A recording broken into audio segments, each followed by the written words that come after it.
시청자 여러분 안녕하십니까? 화요일 뉴스온 시작합니다. 트럼프 미국 대통령과 다카이치 사나이 일본 총리가 첫 정상회담을 열고 미일 동맹을 더 강력히 다지자는 데 뜻을 함께했습니다.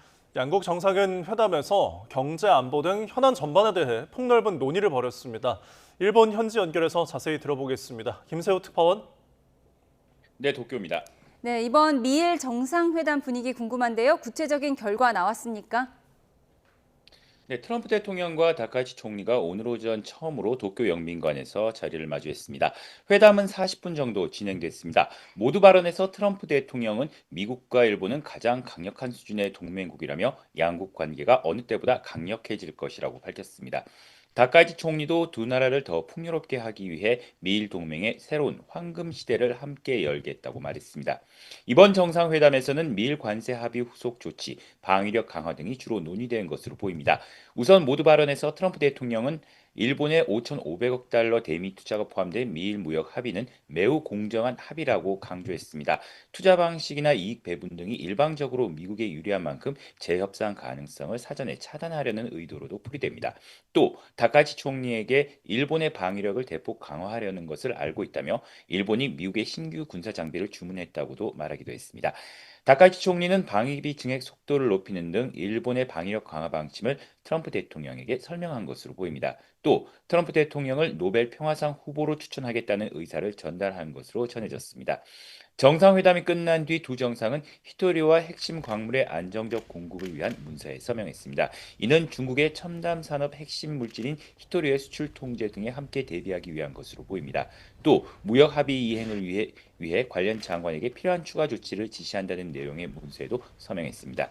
두 정상은 오찬을 함께 한 뒤 납북자 가족들도 만났는데 트럼프 대통령은 납치 문제 해결을 위해 함께 하겠다고도 말했습니다.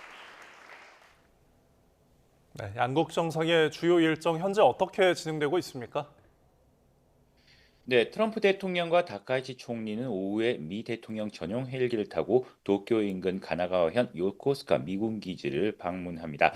10시 3시 10분쯤 이미 출발했는데 지금쯤 도착한 것으로 보입니다. 이곳에서 두 정상이 미군 원자력 추진 항공모함 조지 워싱턴에 승선할 것으로 알려졌는데요. 요코스카는 미국 이외 나라에 설치된 유일한 미 항공모함의 모항이기도 합니다. 앞서 다카이치 총리는 원자력 추진 잠수함 도입 가능성을 시사한 바 있는데 이번 미군 기지 방문에서 핵 능력 강화 의지를 보이려는 것 아니냐는 관측도 나오고 있습니다. 트럼프 대통령은 이후 도쿄로 돌아와 기업 관계자들을 만난 뒤 만찬을 함께할 예정입니다. 지금까지 도쿄에서 YTN 김세호입니다. 조현 외교부 장관이 북미 대화 가능성이 여전히 열려 있다고 본다고 밝혔습니다. 조 장관은 국회 외교통일위원회 종합감사에서 북한과 미국 정상이 만날 가능성을 묻는 질문에 가능성은 충분히 열려 있다고 본다며 어떻게든 열리게 된다면 충분히 잘 준비할 수 있도록 만반의 태세를 갖추고 있다고 답했습니다. 또 트럼프 미국 대통령이 북한을 핵 보유국을 의미하는 뉴클리어 파워라고 표현한 것이나 제재 완화 가능성을 시사한 것이 북한에는 충분히 대화를 유도하는 요인으로 작용할 수 있다고 말했습니다. 다만 과거 북미 대화 당시와 비교해 보면 지금은 북한이 러시아와 군사동맹을 맺었고 중국과의 관계도 강화했다며 그렇기 때문에 조금 더 청구서를 키우고 있지 않을까 생각한다고 밝혔습니다. 경주 에이펙 슈퍼위크가 이틀째를 맞았습니다. 네, 주요국 양자 회담 일정도 대부분 윤곽이 잡힌 가운데 한미 회담은 하루 앞으로 다가왔습니다. 경주 현지 연결해 보겠습니다. 박광열, 김다현 기자 나와주시죠. 네, 에이펙 정상회담이 열리는 경주의 국제미디어센터에 나와 있습니다. 이 공식 주간 이틀째에 돌입하면서 어제보다 한눈에 봐도 취재진이 크게 늘었습니다. 이 프레스 등록을 마친 언론인만 3천여 명에 달할 정도로 전 세계가 주목하는 행사인데 주요 일정이 시작되면 더 많은 취재진이 모일 걸로 보입니다. 저희가 있는 지금 미디어 센터 전경도 잠시 저희 시청자분들에게 보여드리고 있는데 보안도 더 엄격해졌죠? 네, 저희가 일요일부터 이곳에서 소식을 전해드렸는데 오늘 보안 검색대가 등장했습니다. 공항처럼 가방뿐만 아니라 소지품 검사도 철저하게 이뤄졌습니다. 정부는 오늘부터 경주와 영남권 전역에 테러 경보를 3단계인 경계로 추가 격상했습니다. 또 경찰은 최고 수준인 가포 비상체제에 들어갔습니다.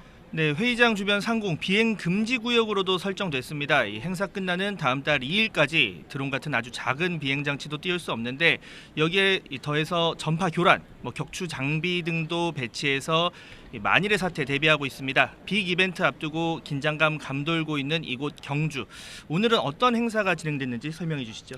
네, 어제에 이어 오늘도 최종 고위 관리 회의가 열렸습니다. 각국 외교통상 분야 실국장급들이 모이는 회의인데 무역과 경제, 정책 등 에이펙의 올해 활동 성과를 점검하고 또 올해 핵심 성과로 내세울 인공지능과 인구 구조 변화 대응에 대한 의견 교환이 이뤄졌습니다. 외교부는 이 자리에서 경주 공동선언도 잘 마무리하자는 공동의 의지를 재확인했다고도 강조했습니다. 네, 이번 이 최종 고위 관리 회의 결과 내일과 모레 열리는 외교통상 합동 강요 회의에 보고됩니다. 디지털 협력 그리고 신기술을 활용한 공급망 강화 방안 논의하는 2개 세션으로 나눠서 진행이 되는데요. 이 에이펙 회의 결과물인 경주 선언의 핵심으로는 이 특정 국가 이익이 아니라 다 같이 공존하자는 다자주의 무역 질서가 꼽히고 있습니다. 전 세계적으로 보호 무역주의가 대두되는 가운데 이 미국과 중국 등 회원국의 동의를 받아서 이 경주 선언을 도출해 낸다면 이 글로벌 외교 중재자라는 존재감이 부각될 거다, 이런 전망도 나오고 있는데요. 정상회의 본 행사는 오는 31일부터 시작됩니다. 그 전에 내일 열리는 한미 정상회담에 관심이 쏠리고 있죠. 네, 맞습니다. 한미 정상회담 하루 앞으로 다가왔습니다. 트럼프 미국 대통령은 내일부터 1박 2일 일정으로 국빈 방문합니다. 국빈 방문은 환영식과 정상회담 또 국빈 만찬이 따라 붙는데 이번에 시진핑 주석 역시 국빈 방문 형태로 한국을 찾습니다. 미국과는 3,500억 달러 규모의 대미 투자 협상이 여전히 쟁점입니다. 관세 협상과 관련한 이 대통령의 외신 인터뷰가 공개됐죠? 네, 맞습니다. 이 대통령 이 블룸버그 인터뷰에서 이번 정상회담 계기로 관세 협상 마무리 지을 수 있을지에 대해서는 이 신중한 태도를 보였습니다. 이 대미 투자금으로 정한 3,500억 달러 그 투자 방식과 규모, 시기 등 모든 것이 여전히 쟁점 사항이라고 설명을 했는데요. 미국이 자국 이익을 극대화하려고 하겠지만 우리의 파국적인 결과 초래할 정도는 아니어야 할 거라고도 말했습니다. 또 협상 지연이 곧 실패는 아니라면서 인내심을 갖고 기다려달라고 강조하기도 했습니다.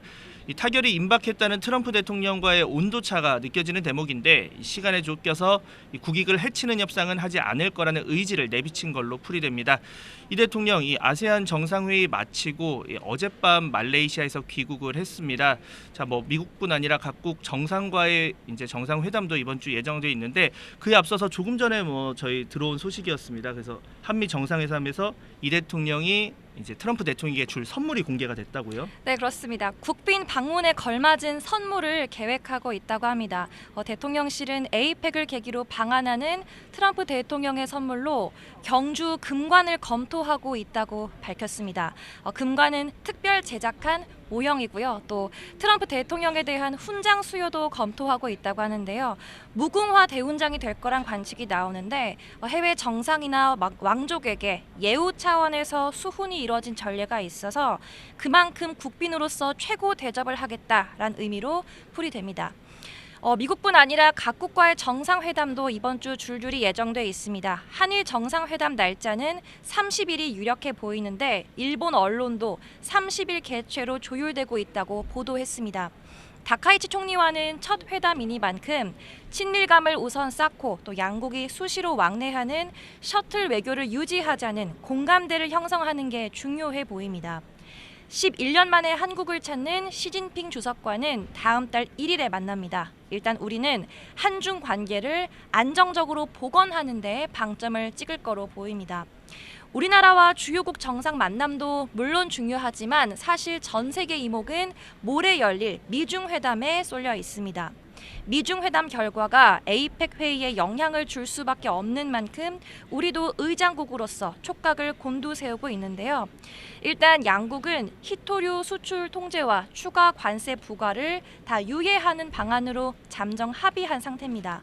이 두 정상의 만남에서 어떤 결론이 도출될지 주목되는데 또 다른 초미의 관심사죠. 북미 회동 가능성은 점점 희박해지는 분위기죠. 네, 이 트럼프 대통령이 워낙 돌발 변수가 많은 스타일이라서 막판까지 긴장의 끈을 놓을 수는 없습니다. 일단 트럼프 대통령, 김정은 위원장이 연일 러브콜을 보내고 있습니다. 김 위원장과 잘 지내왔고 서로 좋아한다면서 이 순방 기간 연장까지 시사하는 등 적극 대화 의지를 피력하고 있는데요. 이 만남에서 무엇을 제시할 수 있을지를 묻자 대북 제재까지 언급했습니다. 직접 들어보시죠. What could the U.S. offer him at this point? Well, we have sanctions. Well, that's pretty big to start off with. I would say that's about as big as you get. 네, 트럼프 대통령 재집권 뒤 이 북미 정상회담 의제로 이 대북 제재를 콕 집어 거론한 것 이번이 처음입니다. 다만 트럼프 대통령의 이런 거듭된 손짓에도 김 위원장은 무대응으로 일관하고 있습니다. 여기에 현재 최선희 북한 외무상이 러시아와 벨라루스 방문 일정으로 부재 상태인데요. 외교 책임자가 중요한 일정을 앞두고 자리를 비울 리 없다. 그러니까 회담 성사 가능성은 작다는 관측에 무게가 실립니다. 대북 제재 완화 카드 역시 북한을 테이블로 부르기에는 약한 전략이라는 해석이 나옵니다. 이미 북한은 중국과 러시아를 통해 제재를 우회하고 있어서 구미가 당기지 않을 거라는 겁니다. 또 여기에 트럼프 대통령이 한국에 더 머무를 수 있다는 의향을 내비친 만큼 6년 전 판문점 회동 때처럼 깜짝 만남이 이뤄질지 끝까지 상황을 지켜봐야 할 듯합니다. 네, 그야말로 이 전 세계 이목이 집중되는 경주인데요. 저희는 2시간 뒤에 돌아오겠습니다. 지금까지 국제미디어센터에서 전해드렸습니다. 민주당이 경주 에이펙 성공을 위해서 무정쟁 주간을 제안한 데 대해 국민의힘은 국민 고통을 외면한 침묵 강요라고 일축했습니다.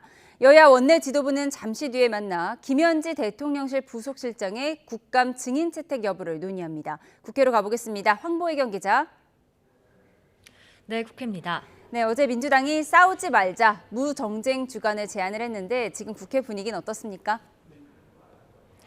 네, 에이펙 기간만이라도 정쟁 없는 한 주를 보내자고 제안했던 민주당. 정쟁 대신 자신들의 성과 부각에 집중하는 모습입니다.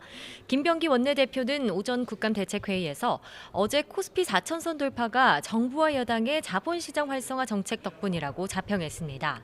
에이펙 성공을 위해 여야 모두 힘을 모을 때라고도 강조했는데 회의 발언 들어보시죠.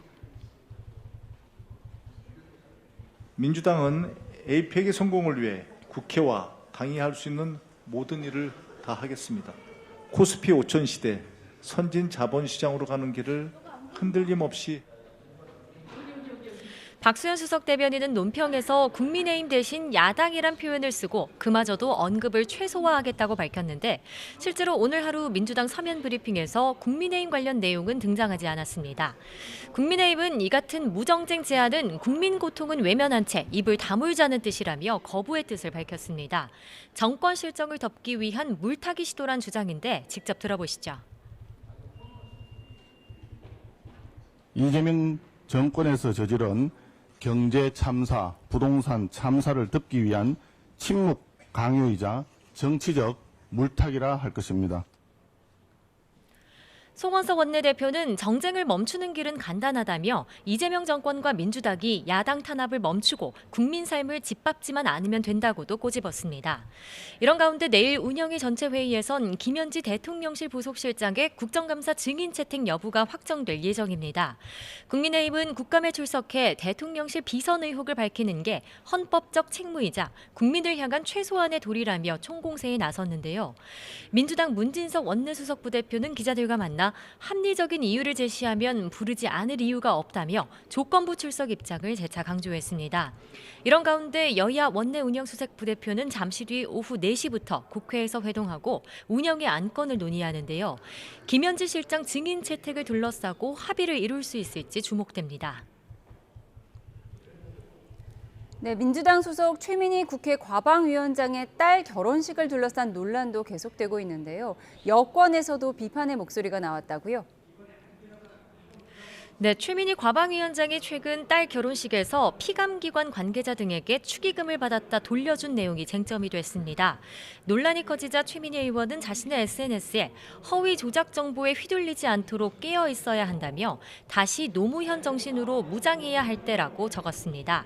그러자 고 노무현 전 대통령 사위인 민주당 곽상원 의원은 SNS를 통해 자신의 이익을 위해 공동체의 가치를 해하는 건 노무현 정신이 아니라고 일갈했습니다. 다만 민주당 지도부는 돌려줬으니 문제가 없다고 두둔했습니다. 박수현 수석 대변인은 아침 라디오 인터뷰에서 이해 충돌 가능성이 있는 축의금을 반환한 것도 잘못이냐고 반문했고 문진석 원내수석 부대표도 축의금을 돌려주는 건 어떻게 보면 잘한 일 아니냐고 말했습니다. 반면 국민의힘은 최 위원장이 딸의 결혼식을 핑계로 피감기관에 돈을 갈취할 국립분이었다며 위원장직 사퇴를 요구하고 나섰습니다. 뇌물죄는 돌려줘도 성립한다면서 고발 방침을 세운 데 이어 최근 국회 과방위 직원 3명이 과로로 쓰러졌다며 중대재해처벌법 위반 여부까지 검토하고 있습니다. 네, 오늘도 8개 상임위에서 막바지 국정감사가 진행 중인데 어떤 내용이 나왔습니까? 네, 우선 외통위와 정무위는 오늘 종합감사를 끝으로 국정감사가 마무리됩니다. 외통위 감사에선 캄보디아에서 발생한 한국인 대상 범죄를 두고 정부 부실 대응이 도마 위에 올랐습니다.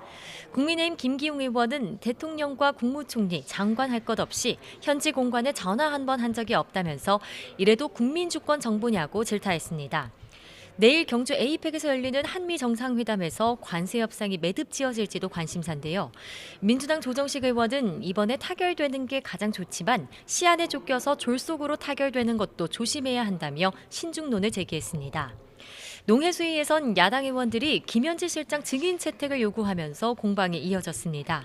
국민의힘 이만희 의원은 김 실장이 산림청장 인사개입 의혹과 이 대통령의 성남시장 시절 백현동 개발비리 관여 의혹에 대해 직접 해명해야 한다고 촉구했습니다.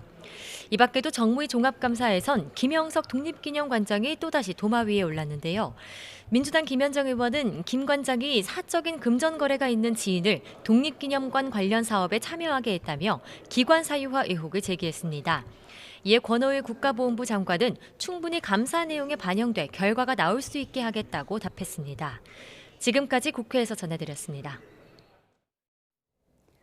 코스피가 역사적인 4천선 돌파 후 숨고르기에 들어갔습니다. 코스피 상승을 주도했던 외국인이 1조 6천억 원어치 차익 실현 매물을 쏟아내면서 코스피는 3,900선으로 밀렸다가 간신히 4,010선을 지켰습니다. 취재기자 연결해 증시 소식 들어보겠습니다. 유한홍 기자, 코스피가 어제와는 사뭇 다른 모습이었는데요. 오늘 상황 정리해 주시죠. 어제 2% 상승세로 4,030을 뚫었던 코스피가 오늘은 0.8% 하락세로 마감했습니다. 코스피는 0.8% 내린 4,010으로 출발해 등락을 거듭하다가 간신히 4,010선을 지켰습니다. 4,000선을 돌파한 지 하루 만에 4,000선 아래로 내려갔다가 올라왔다를 반복했습니다. 그동안 코스피 상승세를 주도했던 외국인이 차익 실현을 매물을 쏟아내면서 순매도로 전환했기 때문입니다. 외국인은 오늘 1조 6천억 원어치 순매도를 했습니다. 그 물량을 대부분 개인 투자자가 받아냈습니다. 간밤 뉴욕 증시는 미중 정상회담 기대로 급등세를 보였습니다. 다우와 나스닥, S&P 500 등 3대 지수가 이틀 연속 사상 최고치로 마감했습니다. 우리 증시에도 훈풍이 불 것으로 기대했지만 기대는 빗나갔습니다. 시가총액 1위 삼성전자는 9만전자와 10만전자를 오가다가 99,500원으로 마감했습니다. SK하이닉스는 어제 기록한 최고가 53만 5천원에서 52만 1,000원으로 내려왔습니다. 시가총액 3분의 1을 차지하는 두 곳이 2% 하락하면서 코스피가 약세를 면치 못했습니다. 코스닥은 0.01% 오른 902로 출발해 0.07% 오른 903으로 마감했습니다. 코스닥도 외국인 순매도로 지수가 종일 900선과 890선 사이를 오가는 혼조세를 보였습니다. 원달러 환율은 미중 정상회담 기대 속에서도 코스피와 코스닥 시장 외국인 순매도 영향으로 소폭 상승했습니다. 원달러 환율은 어제보다 0.4원 오른 1,432원으로 출발해 한때 1,437원까지 올랐습니다. 지금까지 YTN 유환홍입니다. 다음 소식입니다. 민중기 특별검사의 주식 투자 논란 파장이 계속되고 있습니다. 법원에서는 통일교 측 청탁성 선물을 김건희 씨에게 전달했다고 인정한 건진법사 전성배 씨의 두 번째 공판기일이 진행되고 있는데요. 취재기자 연결합니다. 신규혜 기자. 네, 김건희 특검 사무실입니다. 네, 먼저 민특검의 주식 투자를 두고 논란이 계속되고 있죠. 네, 민중기 특검의 고등법원 부장판사 시절 미공개 주식 거래 의혹을 두고 논란이 이어지는 가운데 어제 한 언론은 민 특검이 최근 사의를 표명했다는 보도를 냈습니다. 민 특검이 논란 직후 용산 대통령실에 찾아가 사의를 표명했지만 민정수석실에서 이를 반려했다는 비교적 상세한 내용이었는데 특검은 즉각 사실이 아니라며 오보 대응에 나섰는데요. 오늘 브리핑에서 정확히 어느 부분이 사실이 아닌지를 묻는 취재진 질문이 나왔는데 특검 관계자는 특검 수사를 위해서라도 더 구체적으로 언급하는 건 적절치 않다며 선을 그었습니다. 앞서 민특검은 분식회계로 다수 투자자에게 손해를 입힌 태양광 소재업체 네오세미테크의 주식을 팔아 1억 원 넘는 이득을 본 거로 알려지면서 논란이 일었습니다. 민특검이 주식 취득과 매도 과정에서 미공개 정보 이용 등 위법 사항은 없었다고 해명했지만 이와 관련해 경찰에 고발장이 접수되는 등 파장은 계속되는 모양새입니다. 네, 건진법사 재판은 어떻게 진행되고 있습니까? 네, 오전 재판에서는 증거조사에 앞서 재판부가 전 씨에게 직접 선물을 전달한 경위와 관련해 진술을 번복한 이유를 물었는데요. 전 씨는 수사 과정에서는 책임을 모면하려는 마음으로 선물을 잃어버렸다는 취지로 진술했는데 법정에서 진실을 말하고 처벌받는 게 맞겠다는 생각이 들어 진술을 바꿨다고 이야기했습니다. 이에 재판부는 수사 과정에서 김건희 씨 쪽에 회유가 있었냐고 물었는데 전 씨는 정확히 기억나진 않지만 외압이 많았다고 답하기도 했습니다. 전 씨는 선물을 전달하고 돌려받기까지의 과정에 대해서도 자세히 밝혔습니다. 전 씨는 김건희 씨가 처음에 선물을 받는 것을 꺼려했다가 두 번째, 세 번째 받을 때는 거리낌 없이 받았고 물건을 받은 것도 김 씨를 통해 직접 확인했다고 설명했습니다. 그러다 김 씨 쪽에서 먼저 선물을 돌려주겠다고 나섰는데 이와 관련해 전 씨는 선물을 받으면 나중에 말썽이 생기겠다는 생각을 한 것 같다고 말했습니다. 지금은 전 씨가 정치권 등을 통해 각종 청탁을 보낸 정황이 담긴 문자 메시지 등을 특검 쪽에서 설명하고 있습니다. 이런 가운데 오후 5시부터는 통일교 현안 청탁과 함께 정치자금 1억 원을 받은 혐의로 구속 기소된 권성동 의원의 첫 공판 기일이 열립니다. 지금까지 김건희 특검 사무실에서 YTN 신규입니다. 이른바 청산가리 막걸리 사건으로 중형이 확정됐던 부녀에게 법원이 재심해서 무죄를 선고했습니다. 사건이 벌어진 지 16년, 대법원에서 형이 확정된 지 13년 만인데요. 취재기자 연결해서 자세한 이야기 들어보겠습니다. 나현호 기자, 결국 부녀에게 무죄가 선고됐다고요? 예, 그렇습니다. 광주고등법원 형사 2부는 조금 전 2시 반부터 청산가리 막걸리 사건 재심 선고 공판을 열었는데요. 재판부는 75살 A씨와 딸 2명 모두에게 무죄를 선고했습니다. 재심 재판부는 문맹인 A씨와 경계선 지능을 가진 B씨에 대한 검찰의 위법 수사를 인정했습니다. 단순 추측만으로 피고인을 압박해 자백을 받아내고 유도신문에 해당하는 질문을 반복했다고 봤습니다. 심지어 경계선 지능을 가진 B씨에 대해서는 신뢰관계인 동석도 없이 진술이 이루어졌습니다. 아울러 청산염으로 범행했다는 과학적 증거 능력이나 범행 동기도 모두 인정되지 않는다고 판단했습니다. 청산가리 막걸리 사건은 지난 2009년 7월 전남 순천에 있는 마을에서 벌어진 일인데요. 독극물인 청산가리가 섞인 막걸리를 마신 주민 2명이 숨지고 2명이 다친 사건입니다. 숨진 주민 가운데 1명은 두 부녀의 아내이자 어머니 B씨였습니다. 범인으로 A씨 부녀가 지목됐는데요. 당시 검찰은 부적절한 관계를 맺던 이들 부녀가 갈등을 빚어온 아내이자 어머니를 살해한 것으로 결론 내리고 재판에 넘겼습니다. 1심 법원에서는 이들 부녀에게 무죄를 선고했는데요. 이어진 항소심에서는 유죄로 뒤집혔습니다. 이들 부녀와 B씨의 갈등을 살인 동기로 볼 수 있다는 등의 이유였는데요. 아버지 A씨는 무기징역, 딸은 징역 20년이 선고돼 지난 2012년 대법원에서 그대로 확정됐습니다. 하지만 범행에 쓰인 막걸리를 산 경위가 불확실하고 청산가리 입수 시기 등도 명확히 일치하지 않아서 논란이 잇따랐습니다. 특히 당시 검찰이 이들 부녀를 상대로 짜맞추기식 강압 수사를 했다는 의혹까지 일었습니다. 한글이 서툰 A씨가 매번 검찰 신문조서 열람을 불과 몇 분 만에 마쳤던 정황이 있었고요. 또 경계선 지능으로 판단되는 딸도 진술 유도 등 조사 과정에 강압이 의심됐기 때문입니다. 결국 이들 부녀는 유죄 확정 10년 만인 지난 2022년 재심을 청구했고요. 법원은 검찰의 수사권 남용 정황 등을 들어 재심을 결정했습니다. 지금까지 광주 전남 취재본부에서 전해드렸습니다. 충남경찰청이 지난 18일 송환된 피의자 45명을 포함해서 캄보디아 범죄 조직 55명을 구속 송치했습니다. 경찰 수사 결과 이들은 범죄단체에 가입해 활동해왔고 피해 건수만 110건, 범죄 수익만 93억 원이 넘는 것으로 드러났습니다. 자세한 내용 취재기자 연결해서 알아보죠. 오승훈 기자. 네, 대전 충남 세종 취재본부입니다. 네, 경찰이 밝힌 수사 결과 먼저 전해주시죠. 네, 충남경찰청은 송환된 피의자 45명을 포함해 캄보디아 범죄조직 55명을 구속 상태로 검찰에 넘겼다고 밝혔습니다. 이들은 지난해 중순부터 올해 7월까지 캄보디아 프놈펜과 태국 방콕 등에서 연애 빙자 사기와 전화 금융 사기, 노쇼 사기 등 범행을 저지른 혐의를 받고 있습니다. 또 아직 검거되지 않은 북언이라고 불린 총책이 조직한 범죄단체에 가입해 활동한 혐의도 적용됐습니다. 이들은 이 조직이 총 100명인 수준으로 현재까지 경찰은 파악하고 있는데 57명을 검거해 55명을 구속하고 2명은 아직 수사하고 있다고 전했습니다. 현재까지 확인한 피해 건수는 110건, 범죄 수익은 93억 원으로 조사됐습니다. 이번에 송환된 피해자 45명은 20대와 30대가 대다수를 차지했고 성별로 보면 남성 42명, 여성 3명입니다. 경찰은 전국으로 흩어져 있는 사건들을 모아 수사력을 집중하고 아직 체포되지 않은 총책과 조직원 검거에 대한 수사를 확대해 나갈 예정입니다. 한편 경기 북부청에서 수사한 피의자 11명도 구속 송치됐다고요? 네, 그렇습니다. 경기 북부경찰청 형사기동대는 캄보디아에서 송환된 피의자 15명 가운데 11명을 구속 상태로 검찰에 넘겼습니다. 구속된 피의자들은 지난해 8월부터 지난달까지 조건 만남 등으로 돈을 요구하는 이른바 연애빙자 사기로 36명에게서 16억 원을 가로챈 혐의를 받습니다. 이들은 SNS에 올라온 이성 만남 광고를 보고 연락해온 피해자들에게 여성인 척 접근해 적게는 수십만 원에서 많게는 수억 원을 가로챈 것으로 파악됐습니다.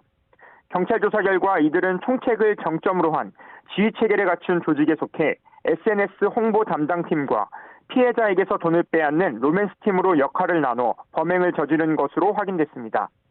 현재까지 경찰은 계속해서 수사를 이어가고 있는데 이들에 대한 캄보디아 프놈펜 톨콜 지역에서 활동하던 이들을 검거했습니다. 지난 8월 현지 단속을 피해 센소크 지역으로 근거지로 옮겨 범행을 이어가던 중 현지 수사당국에 체포됐는데요. 피해자들은 SNS 구직 광고나 다른 조직원을 통해 범죄단체에 가입했고 자신이 하는 일이 사기인 것을 알고도 범행을 계속했다고 경찰에 진술했습니다. 경찰은 추가 피해자가 더 있을 것으로 보고 현지에서 압수한 휴대전화를 포렌식하는 등 여죄를 확인하고 있습니다. 지금까지 대전 충남 세종 취재본부에서 YTN 오승훈입니다.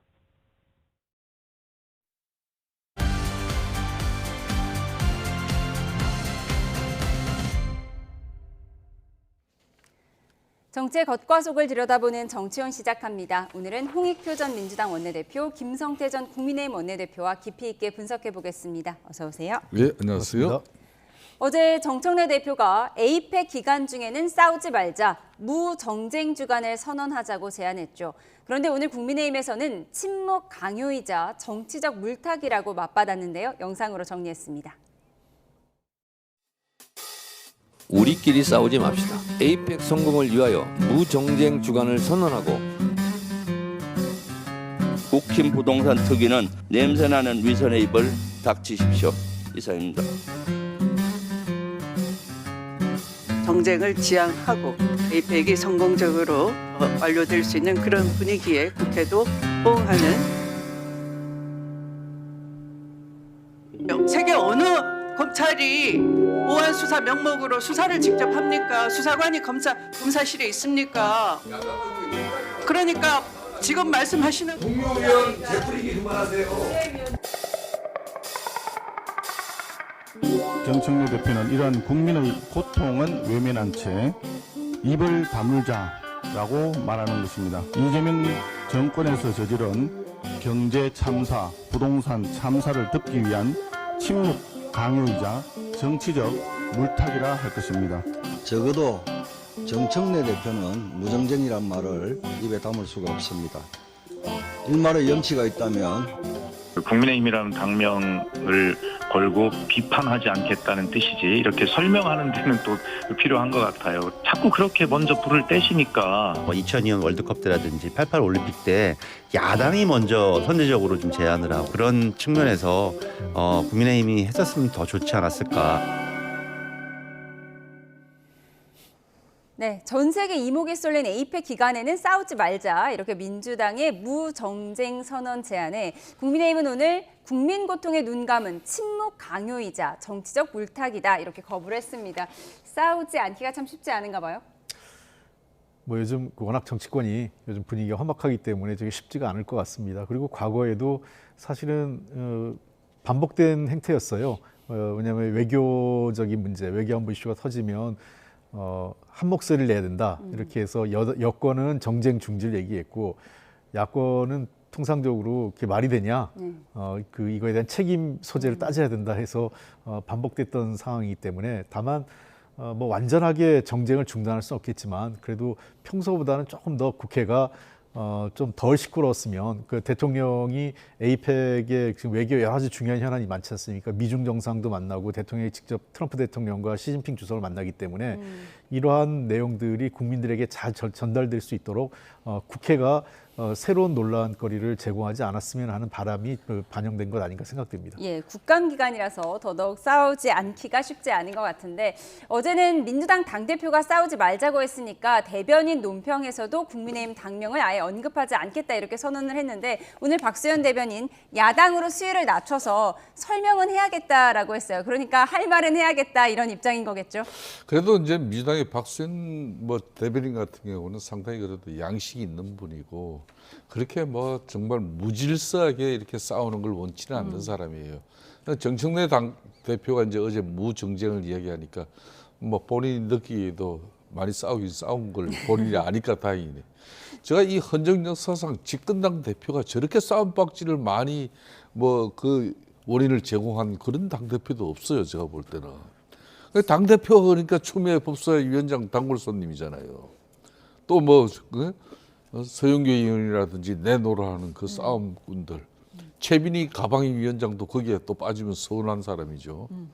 이런 분들이 사실상 이 경주 에이펙 같은 경우는 이미 분위기를 갖다가 1년 전부터 띄워도 뭐한데 작년 12.3 비상계엄에 그런 또 오판도 있었고 그런 가운데 겨우 이제 6월달 또 조기 대선 과정을 거치면서 우리가 그 4개월여 만에 이 국제적인 이 에이펙 행사 개최국 의장국으로서 이걸 잘 치러야 된다는 것은 얼마나 국민 통합이나 또 여야 간의 정쟁이 협치 정국이 돼서 이렇게 대한민국이 잘 굴러가야 되는 걸 누구보다 잘 아는 사람이 그동안 그냥 8대 계획이다 그냥 민주당 중심에 그냥 절대 입법 권력 가지고 헌정 역사상 이렇게 가격한 국회를 갖다 운영한 적도 없거든요.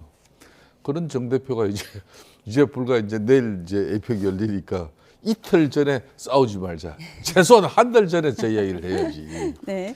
그런 측면에서 국민의힘 입장에서도 정말 할 말은 많겠지만은 그래도 이 에이펙 국가 대한민국의 위상을 또 제고할 수 있는 그런 기간에는 될 수 있으면 예간의 볼상사나운 모습은 안 보이는 게 좋습니다. 예, 그동안 많이 싸운 걸 알아서 다행이다 이렇게 얘기를 하셨어요. 그런가 하면 과연 트럼프 대통령이 이 에이펙을 계기로 김정은 위원장을 만날지도 초미의 관심인데요. 정치권의 해석 들어보시죠.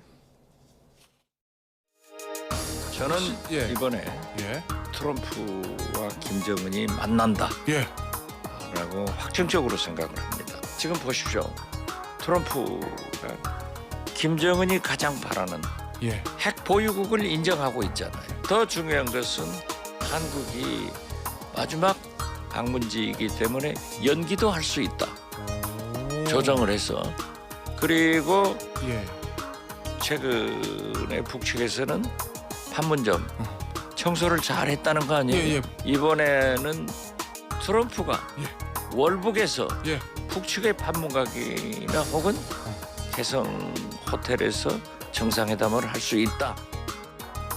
트럼프 대통령 입장에서는 물꼬를 트기 위해서 좀 드라마틱한 장면을 연출하고 싶은 그런 니즈가 좀 있다고 저는 보거든요. 2019년 판문점 회동 그것보다 좀 더 드라마틱하려면 트럼프 대통령 입장에서는 차라리 평양 순환공항으로 가는 것이 과거보다는 훨씬 드라마틱하게 보여질 수 있을 것이다. 그 가능성에 불과할 뿐이라고 저는 일단 보고 있습니다. 네, 박지원, 박충건, 북한을 잘 아는 여야 인사들의 예측이 전혀 다른데 트럼프, 김정은의 깜짝 회동 가능성 어느 정도로 예상하십니까? 글쎄요, 뭐 이게 뭐 그 고급 정보와 관련된 거라 저희가 확인할 수 없고 다만 이제 그 외교안보 전문가들의 그 대다수 의견은 현실적으로 만나는 것이 쉽지 않아 보인다 이렇게 좀 비관적 전망이 높습니다. 그리고 또 하나 지적하고 싶은 거는 저는 한국 측, 그러니까 우리 한국의 정치권이나 이런 정부 쪽에서 자꾸 이것을 군불대기를 하면 할수록 더 어려워질 거로 생각해요. 더 어려워질 거다. 네, 예, 그렇습니다. 왜냐하면 이미 김정은 위원장과 북한의 입장은 절대로 한국하고는 자리도 같이 하지 않겠다고 선언을 한 거 아니겠어요? 적대적 두 국가론을 얘기하는 상태이기 때문에 그런 상황에서 우리 정부 관계자 또는 정치권에서 자꾸 저거를 왈가왈부할수록 북측의 입장을 더 나쁘게 만들 가능성이 높습니다. 조용히 지켜보고 만남이 성사되면 환영하는 상황이 더 좋지 않을까 이런 생각을 하고 이미 트럼프 대통령이 몇 차례에 걸쳐서 북측의 어떤 그 소위 그 구미에 맞는 얘기를 했죠. 핵보유국을 사실상 용인하는 듯한 발언도 했었고 자신은 여전히 만나고 싶고 좋은 친구라는 의미의 메시지를 여러 차례 지금 하면서 또 일정을 또 하루 연기할 수도 있다 이렇게까지 했는데 현재로 와서는 북측이 그 외교안보 전문가들의 입장은 실익이 없다라는 거예요. 만났을 때. 왜냐하면 미국이 줄 게 없고 북한이 미국으로부터 받을 만한 게 없다. 왜냐하면 지금 당장 어떤 뭐 트럼프가 예를 들면 북한에 대한 대북 경제 제재를 대폭적으로 완화할 수 있는 권한을 갖고 있는 것도 아니고요. 또 실질적으로 그러면 이후에 대북 적대적 정책을 해소해서 북미 관계 정상화, 외교 관계 정상화를 위한 상호 바로 전환될 수도 없고 또 북한의 핵 문제를 공식적으로 미국이 인정할 수도 없을 겁니다. 그런 측면에서 김정은 입장에서는 지금 트럼프 대통령과 만났을 때 자신들이 미국으로부터 받을 게 없다 이렇게 판단할 것 같습니다. 실익이 없다. 그러니까 우리 정치권이 왈가왈부할수록 트럼프, 김정은의 깜짝 회동 가능성은 더 낮아질 수 있다 이렇게 우려를 하셨는데요. 어떻게 예상하십니까? 지금 만약에 만나게 된다면 이재명 대통령이 페이스메이커의 역할을 할 수 있을 것이냐. 트럼프 대통령은 아직도 노벨 평화상에 대한 미련을 버리지 않은 것 같거든요. 그러니까 노벨 평화상이라는 것은 당연연도에 이렇게 실적을 만들어 가지고 평화상을 뭐 수상 대상자가 되고 이런 건 아니거든요. 최소한 1년 전에 정도 노벨 평화상을 수상할 수 있는 그런 여건을 갖춰야 되는데 그런 측면에서 이제 트럼프 대통령 입장에서는 이번에 경주 에이펙에서 자신은 크게 원칙적으로 또 이 사람은 다장한 협상을 별로 안 좋아하는 사람, 그런 정치적 스타일을 가진 대통령이에요.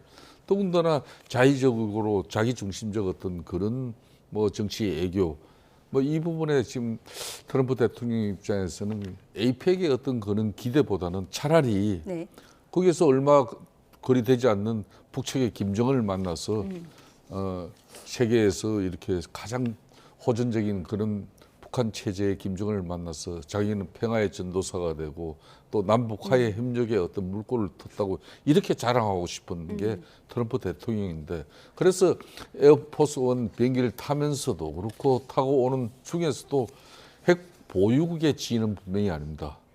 핵을 보유한 국가로 이제 사실상 일종의 그러니까 사실상 인정해 주는 거 이것만 해도 엄청난 비약적인 사안이죠. 그렇게 해서 결론은 이제 올 같은 경우는 뭐 대북 제재까지도 접근할 수 있다는 이런 단거를 갖다 김정은 위원장에게 던지는 거거든요.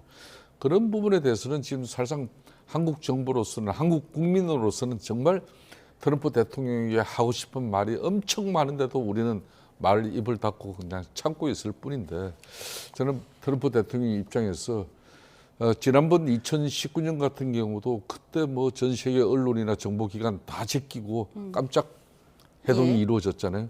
그때도 이제 우리 정부 문재인 대통령이 거기에 겨우 끼려고 엄청 그냥 애썼고 참 그렇게 뭐 자연스러운 모습은 아니지만 겨우 그냥 사진에 찍히는 정도 됐는데 이번 같은 경우도 아직 간세 협상까지도 마무리되지 않고 또 자신들은 중국과 시진핑과 이렇게 뭐 히트로 지금 현재 문제 그리고 뭐 100% 관세 문제 이걸 뭐 한 1년 뒤에 이렇게 해가지고 좀 덮어놓고 자신들은 편하게 만날지 모르지만은 대한민국 국민들과 대한민국 정부 입장에서는 대단히 지금 힘들고 어려운 시기거든요. 예. 그런 측면에서 김정은 위원장을 자신의 깜짝 퍼포먼스로 만드는 그런 정치적 행위는 저는 트럼프 대통령 상당히 신중해져야 된다. 이렇게 보고 있습니다. 에이펙 한국 방문을 앞두고 김정은을 만나고 싶다고 두세 번 말했던 트럼프 대통령. 과연 2019년에 깜짝 회동이 이루어질지 두 분의 전망을 들어봤습니다.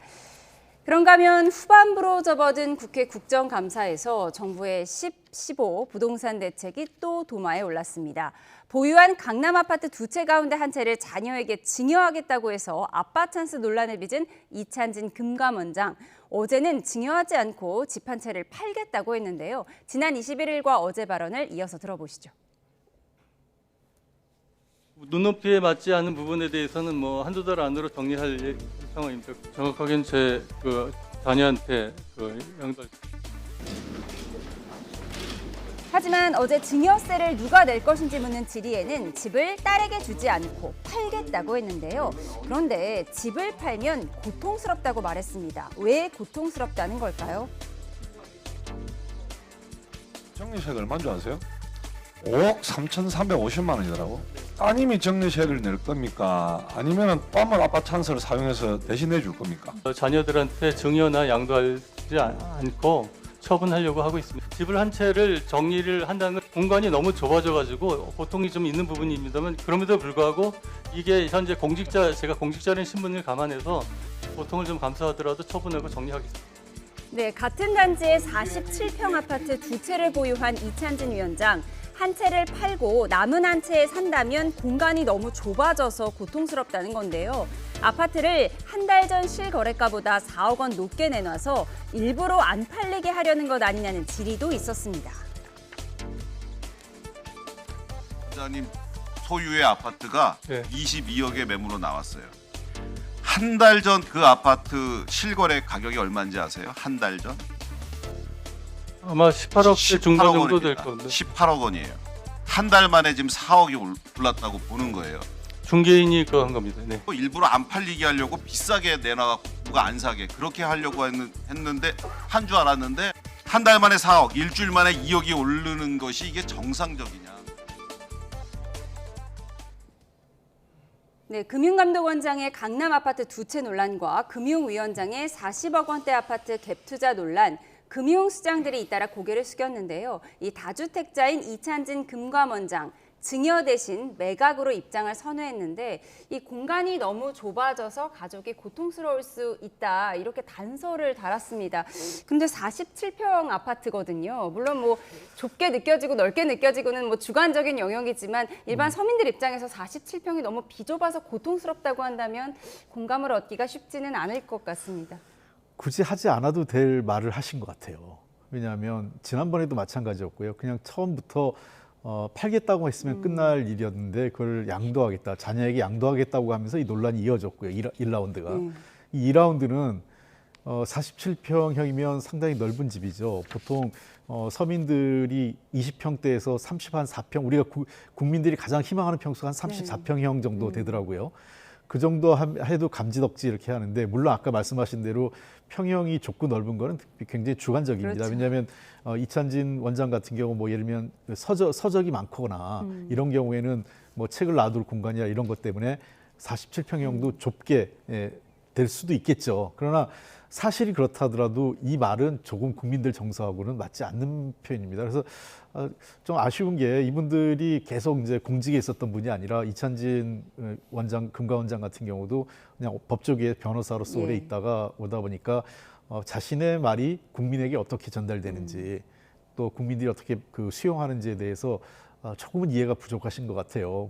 물론 뭐 저분이 그 부를 축적해오는 과정에서 뭐 불법이 있었거나 이런 거 아닙니다. 정상적으로 본인이 법조인을 해서 큰 사건 수임해가지고 제가 알기엔 그때 상당히 많은 돈을 번 것으로 알고 있습니다. 그래서 이 돈이 뭐 불법적으로 부정하게 벌거나 불법적인 건 아니지만 굳이 안 해도 될 말들을 사족을 붙여서 자꾸 이렇게 이 논란거리를 제공하는 것은 그런 부분이 제가 공직자로서 주요 고위공직자로서 좀 아쉬운 부분 아니냐 이렇게 생각합니다. 예, 불법은 없었으나 좀 정무적인 감각이 좀 아쉬웠다 이런 해석을 하셨어요. 물론 47평 아파트 두 채면 94평이 되니까 절반으로 줄어들면 뭐 비좁게 느껴질 수도 있겠지만 또 한 채를 내놓으면서 한 달 전 실거래가보다 4억 원을 높게 내놨다. 이 부분도 어제 좀 질의가 있었습니다.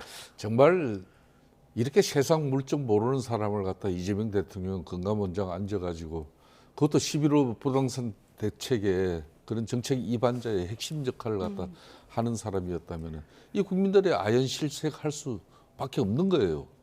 아니 지금 이제 대한민국 서울 시민들도 마찬가지고 지방의 많은 그 국민들도 이 서울에 그냥 천정부지로 치솟아 오른 저 집값 때문에 나는 세상을 어떻게 사는 건지 지방에 사는 것도 이게 죄인지 이렇게 한숨 씻고 한탄하는 그 국민들이 얼마나 많은데 47평 서초구 우명동 아파트 두 채 가지고 있다가 한 채는 실질적으로 창고처럼 썼는데 그걸 갖다 처분하니까 거기에 있던 물품 이런 것 때문에 기존 또 47평이 불편하게 고통스럽게 산다.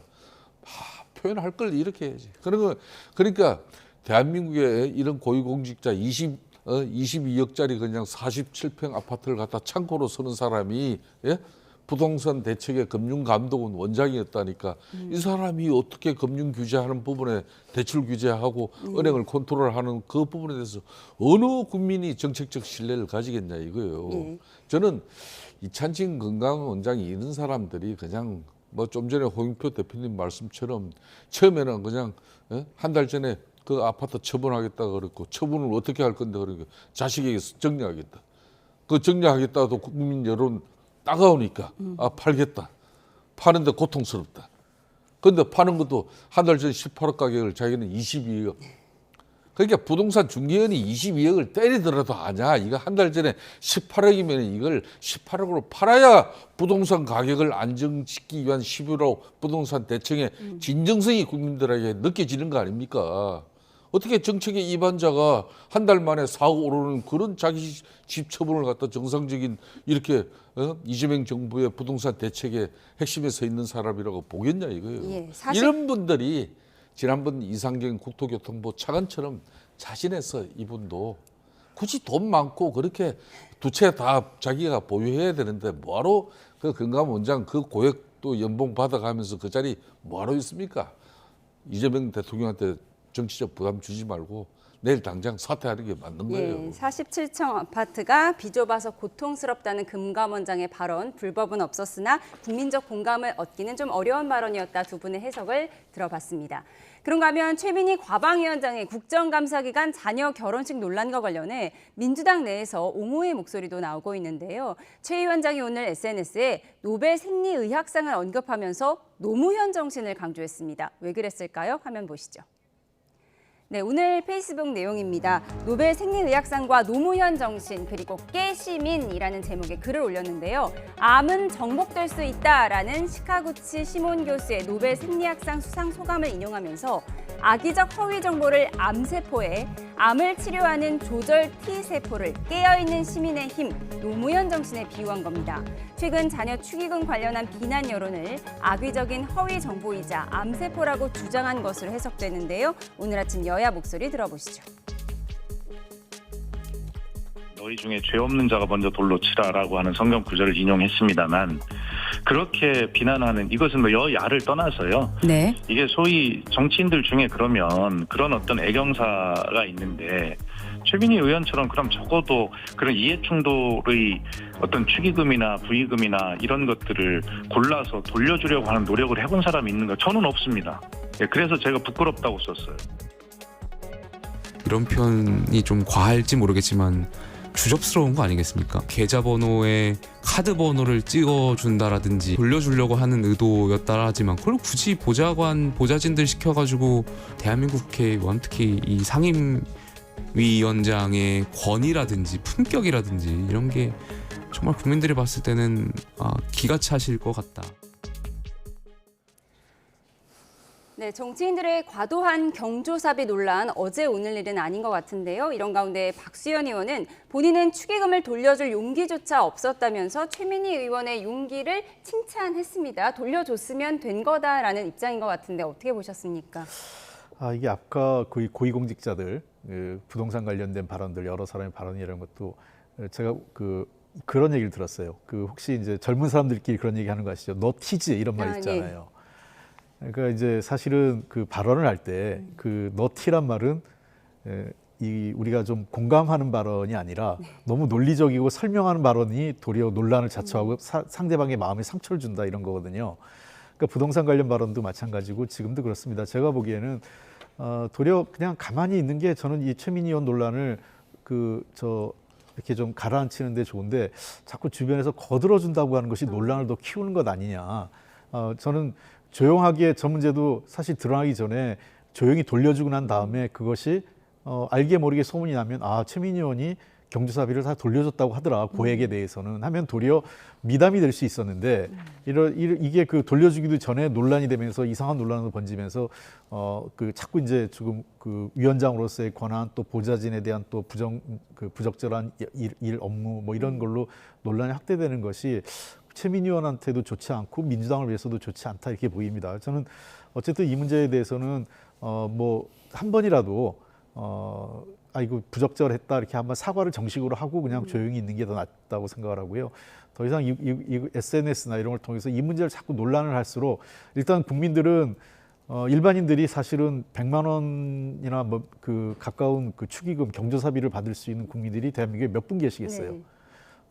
도리어 일반 서민들은 요즘 결혼식장에서 10만 원 내기도 미안할 때가 있어요. 왜냐하면 밥값이 비싸니까 이거 10만 원 내는 게 적절할까 하면서 10만 원 내는 게 본인도 부담이고 또 그걸 내자니 식사비도 안 될 것 같고 하는 미안함 이게 같이 겹치면서 서로에게 받는 사람이나 주는 사람이나 미안해하고 이런 상황인데 자꾸 저렇게 일반 서민하고 동떨어진 얘기를 정치권에서 반복할 필요는 없다고 생각을 합니다. 네, 김성태 의원님도 딸 혼사를 치러보셨으니까요. 이 축의금 논란에 대해서 하실 말씀이 많으실 것 같은데. 저는 아들 혼사를 이제 제가 해녀기일 때는 이렇게 결혼을 시키지 않았습니다. 그래서 저도 혼사를 치러봤습니다만은 참 집안에 이런 경사를 치르면서 많은 하객들이 와서 축하해주고 또 최민희 위원장도 그동안 또 본인도 그냥 많은 애경사에 또 부조금 축의금 냈을 거 아닙니까? 그런 측면에서 십시일반 딸 결혼식 시키면서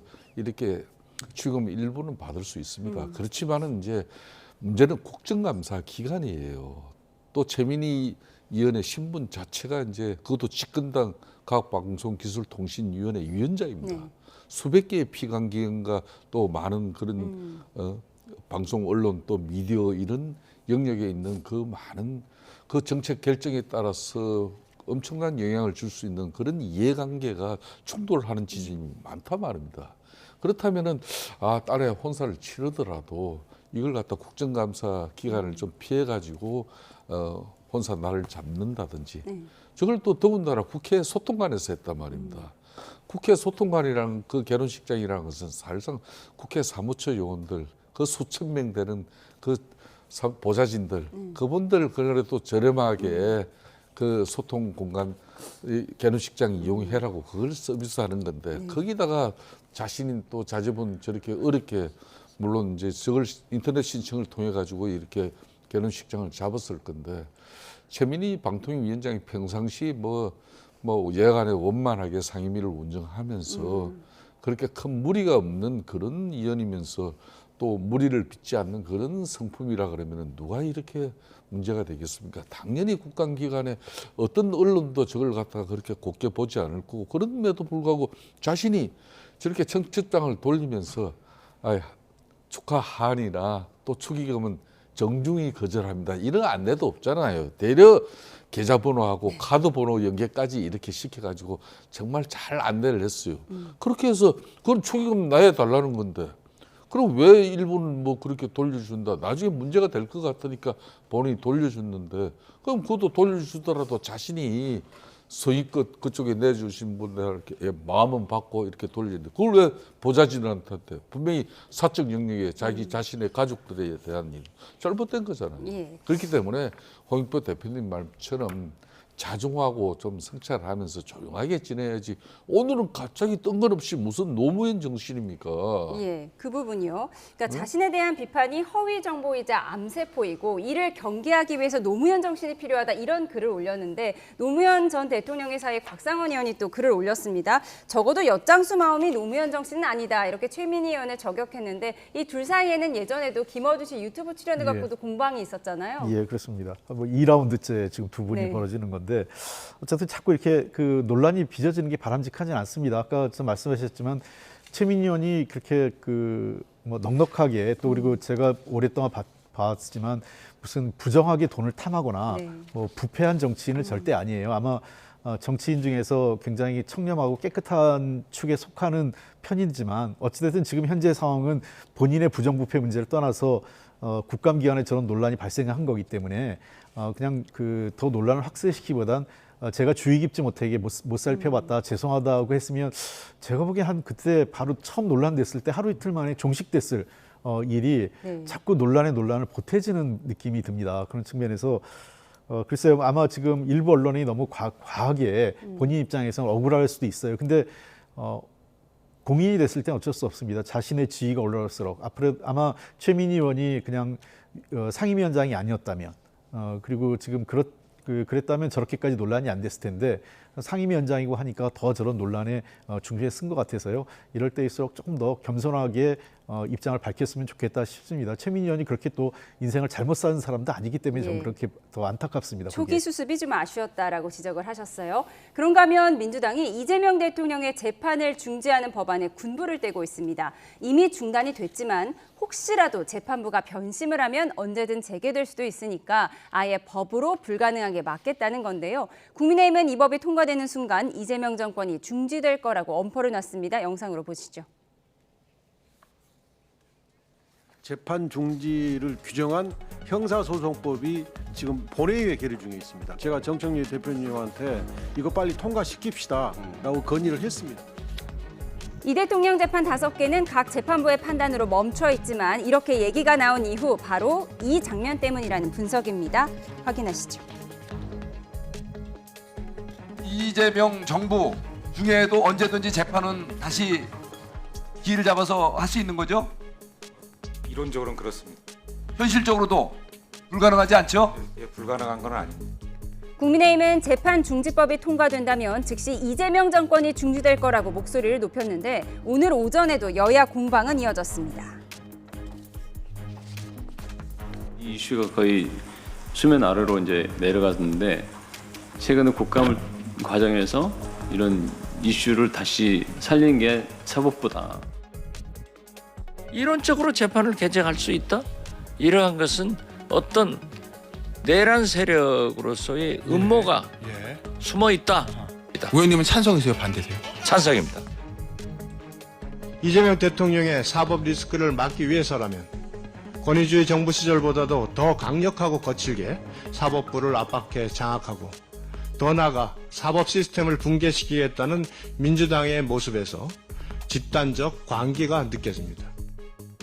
거의 제정신이 아닌 수준이죠. 이재명 대통령 방탄을 위한 한 사람을 위한 법률을 대놓고 만들자는 거잖아요. 이 위인설법의 거의 끝판왕인데. 네, 지금 대통령 재판은 중지가 돼 있고 또 이른바 대통령 재판 중지법도 대선 한 달 전인 지난 5월에 발의돼서 닷새 만에 법사위를 통과했다가 지금 보류된 상태인데 지금 재판은 멈춰 있잖아요. 그런데 굳이 이 재판 중지법을 꼭 해야 되느냐 이 부분에 의문을 제기하는 거예요.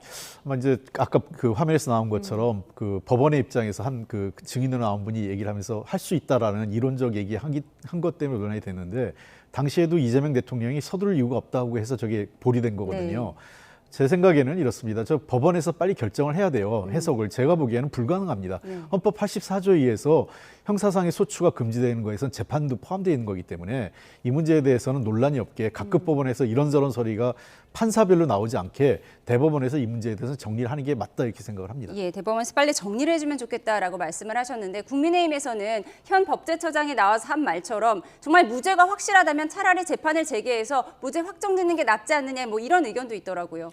그렇습니다. 지금 현재 법제처장 같은 경우도 이재명 대통령이 임명한 사람이지만은 지금 현재 이재명 대통령이 5개 재판 12개 범죄 사실을 지금 가지고 재판을 받고 있잖아요.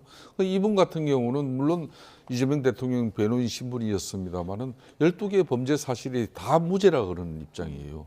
그렇다면 이런 굳이 형사소송법 개정해가지고 재판중지법 왜 만드냐 이거요. 그러니까 정청래 당대표가 에이펙 기간 전에 무정쟁을 만들자 그러면 이렇게 이슈적, 즉 이재명 대통령 그러니까 재판중지법 이런 걸 만들지 말아야 되는 거죠. 지난번 상법 개정하고 난 이후에 국민 여론 또 기업들 악화되니까 그때 이제 뜬금없이 갑자기 배임죄를 갖다 없애겠다.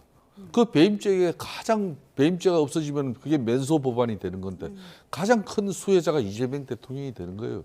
대장동, 백현동 이런 사건들이 전부 다 배임죄에 해당되고 있는 문제인데 이런 식으로 이재명 대통령의 사법 리스크를 갖다가 절대 입법 권력 민당 중심으로 그것도 에이펙 기간 전에 무정쟁하자면서 이런 걸 한다 그러면은 국민 정서에 맞지 않는 정치 행위로 대러 정쟁을 유발시키는 거예요. 예, 대통령 재판 중지법에 대한 여야 입장을 들어봤습니다.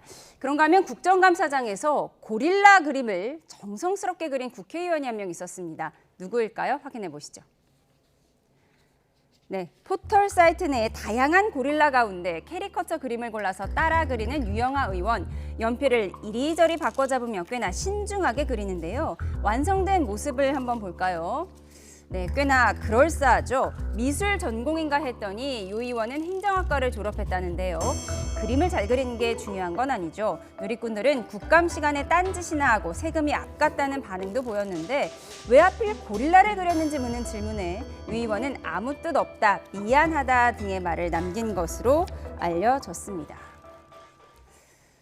국감장에서 그림을 그리는 모습이 포착됐다. 사실 뭐 국감장이나 본회의장에서 문자 포착돼서 논란이 된 경우가 상당히 많았는데 왜 그랬을까요? 이 본회의장이나 상임위장에서 의원들의 일탈이 반복됐었죠. 네. 뭐 어떤 사람은 누드 사진 본 사람도 있고 또 게임하다 걸린 사람도 있고 부적절한 메시지 네. 주고받다 걸린 사람도 네. 있고 한데 저 그림 그리는 건 저도 첫 케이스입니다.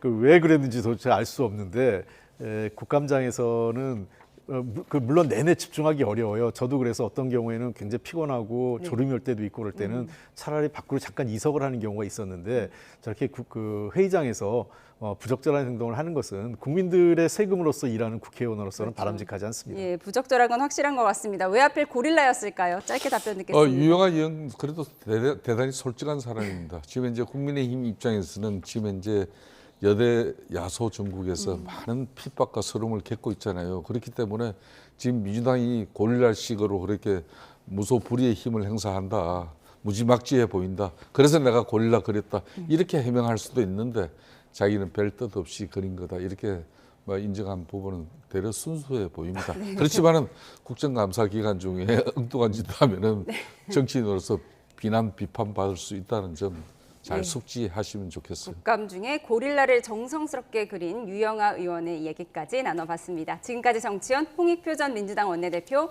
김성태 전 국민의힘 원내대표와 함께했습니다. 고맙습니다.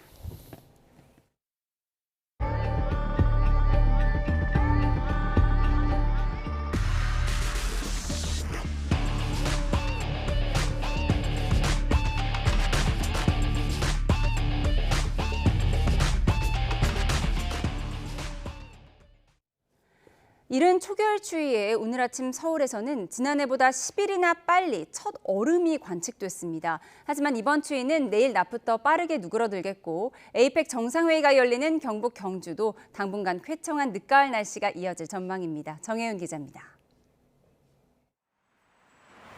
올가을 최저기온을 보인 아침 출근길. 이틀째 이어진 찬바람 탓에 아침 거리 풍경은 이미 가을이 아닌 초겨울로 바뀌었습니다. 가을이 없어지고 그냥 바로 겨울이 된 것 같은 느낌이에요. 그래서 집에 있는 옷 중에서 제일 따뜻한 거 꺼내 입고 나왔는데 너무 추운 것 같습니다. 전국에서 가장 추웠던 곳은 강원도 설악산으로 아침 기온은 영하 7.8도, 체감 온도는 영하 15.2도까지 떨어졌습니다. 대관령은 영하 4.2도, 철원 영하 3.7도, 경북 봉화 영하 3.6도, 경기도 파주 기온도 영하 3.1도까지 내려가며 내륙 곳곳에서 영하권 겨울 추위가 기록됐습니다. 서울도 공식 기온 3도로 올가을 최저를 기록했고 은평구 영하 2.4도, 노원구 영하 2도 등 일부 지역에서 영하권 추위가 나타났습니다. 이로 인해 중부에서 경북 내륙으로 한파특보가 확대한 가운데 서울 등 수도권과 안동 등 곳곳에서 첫 서리와 첫 얼음이 관측됐습니다. 서울의 첫 얼음은 지난해보다 10일, 첫 서리는 9일 빨랐습니다. 이번 주 초반 우리나라 상공으로 찬 공기가 남아한 상태에서 밤사이 복사 냉각이 더해지면서 서울과 수원, 안동 등 8곳에서 첫 서리가, 서울 등 내륙 5곳에서 첫 얼음이 관측됐습니다. 하지만 때이른 초겨울 추위는 오래가지 않고 내일 낮부터 예년 기온을 회복하며 빠르게 누그러들 전망입니다. 주후반 중부와 남부 일부에 가을비가 내린 뒤 일시적으로 쌀쌀해지겠지만 기온이 크게 떨어지진 않겠습니다. 에이펙 정상회의가 열리는 경주는 주말과 휴일까지 비 예보 없이 비교적 쾌청하고 일교차 큰 날씨가 이어질 것으로 보여 당분간 전형적인 늦가을 날씨가 펼쳐질 전망입니다. YTN 정혜윤입니다. 한라산 정상부의 기온이 영하로 떨어지며 올가을 첫 상고대가 관측됐습니다. 산지 주요 지점의 최저 기온은 윗세오름 영하 1.4도, 한라산 남벽 영하 0.5도 등을 기록했습니다. 한라산 첫 상고대는 지난해보다 9일 빨리 관측됐습니다. 김윤덕 국토교통부 장관이 갭 투자 논란 끝에 사표가 수리된 이상경 전 국토부 제1차관 사퇴와 관련해서 송구하다고 공식 사과했습니다. 김윤덕 장관의 말 직접 들어보시죠. 이상경 전 차관님 문제에 대해서는 송구스럽고 죄송하다는 말씀을 드리겠습니다. 어쨌든 그 공직자가 어떤 정책을 위반하고 또 실행하고 또 어떤 발언을 하는데 국민의 눈높이에 맞게 또 발언하고 또 해야 된다고 하는 걸 다시 한번 좀 생각하게 됐고요. 일단 특별히 검토된 건 구체적으로 아직 없고요. 하루빨리 그 차관도 임명해야 되겠고 또 LH 사장님께서 사의표명을 한 조건이기 때문에 LH 사장도 빨리 임명을 해서 주택 공급에 대한 또 주택 정책에 대해서 집행력을 좀 우리 국민들께서 우려하고 걱정하지 않으시도록 빠르게 조치할 예정입니다. 갭 투자 논란으로 이상경 전 국토부 1차관이 사퇴한 직후 국토부 대변인도 대기발령 조처됐습니다. 국토교통부는 지난 25일 국토부 대변인이 대기발령 조처됐다고 밝혔습니다. 정확한 사유는 알려지지 않았습니다. 앞서 이상경 전 차관은 한 유튜브 채널에 출연해 돈 모아 집사라는 발언을 했고 이후 갭 투자로 자산을 증식한 이력이 드러나 논란이 커지자 사의를 표명했습니다. 올해 육아휴직 사용자가 이미 지난해 연간 휴직자를 넘어섰고 3명 가운데 1명 이상은 아빠 휴직자인 것으로 조사됐습니다.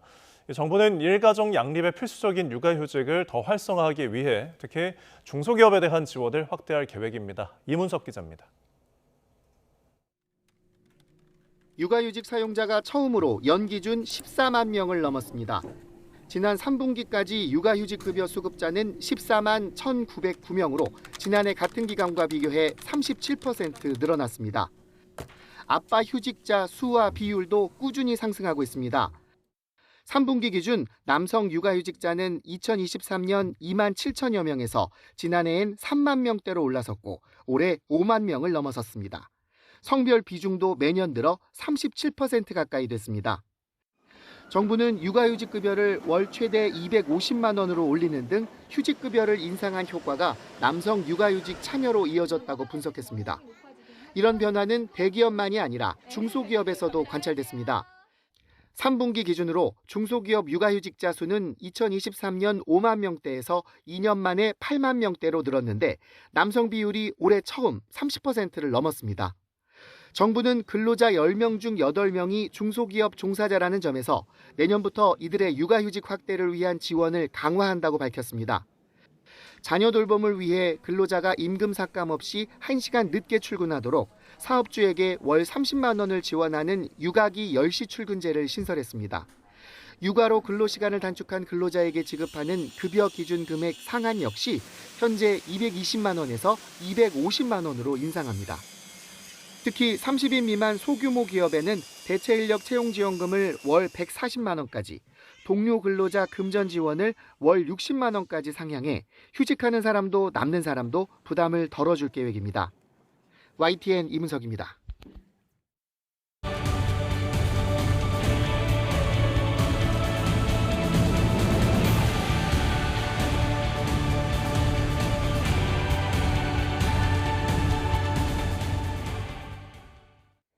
네, 오늘 밤에는 에이펙 회원국 경제인들이 한자리에 모이는 CEO 서밋이 본격 막을 올립니다.